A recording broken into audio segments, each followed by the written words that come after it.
Okay, so it's been a crazy 24 or 48 hours. I want to catch you guys up on what I have learned and what I have been doing. So, I had my first anesthesiologist appointment yesterday, and I went in super excited to finally get to know, like, can I get an epidural? As a T10 paraplegic, I have 2 rods and 8 screws in my back. 2 in L1, 2 in L2, none in L3, 2 in L4, and 2 in L5. And I'm like, can I get an epidural? Like, I have no idea. I've had mixed, I've had people say yes. I've had people say no. I've had women say I have rods as well, and it was fine. So anyways, went in with like super high hopes, and I left feeling very confused. I don't do well with like so many options. I feel excited that I could possibly give a natural birth and do that, but also so I could also get a C-section. Like, to me, it doesn't matter. I just want to know, can I get an epidural? And the doctor said, she basically didn't say, she wasn't like, you cannot get an epidural because your rods. She said 2 things. She said, it depends on the anesthesiologist that is here. If he feels comfortable doing it, then it's up to him. And then she also said something that was very interesting to me that I've never heard.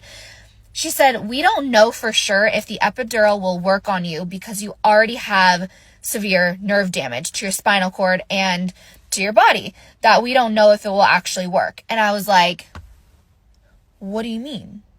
Like, I know I'm already paralyzed, but like, they put it in like the lumbar section and it spreads up and down. But like, what do you mean it may not work on my upper like stomach? So anyways, I'm a little confused. So as a first-time mom, I've never gone through this. It doesn't make me feel very secure. But I'm going to reach out to all my wheel mamas that I've been talking to, get their opinions and chat with them. But yeah, it's just very interesting. She also kept reiterating, we just don't have enough data on women with spinal cord injuries who have given birth, if it works or not. And I was like, you're telling me that I can go on social media and talk to a handful or 2 handfuls of women that have have given birth, and you don't have a roster of people? Like, it's been almost 9 months and you guys haven't been calling other hospitals to get people's opinions? And I'm like, I'm so confused. Y'all knew I was coming. How do you not know? So anyways, that's just how I feel. That's just like my first reaction. But yeah, then today I got to see the baby. So that's where I have been the last few days. That's where my mindset has been. Everyone's like, well, what's your birth plan? And I'm like, it's so hard to have a birth plan when you have a disability. Anything can happen, and I'm going in with an idea, and I'm open to everything at this point. She's coming in like 4.5 weeks. She's coming in hot, and today we got to see her.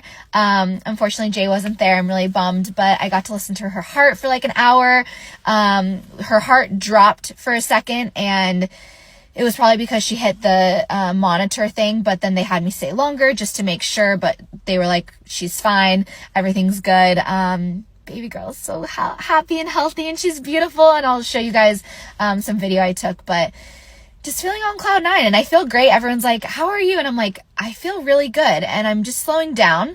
Bladder is like starting to not. This is literally my favorite part. My favorite part of going to the doctors is getting to see her, and I got to stare at her for like 10 minutes today. But like, look at her lips. Everyone that's seeing Jay's Instagram are like, her lips, and you guys, she definitely has Jay's lips for sure. Like, are you kidding me?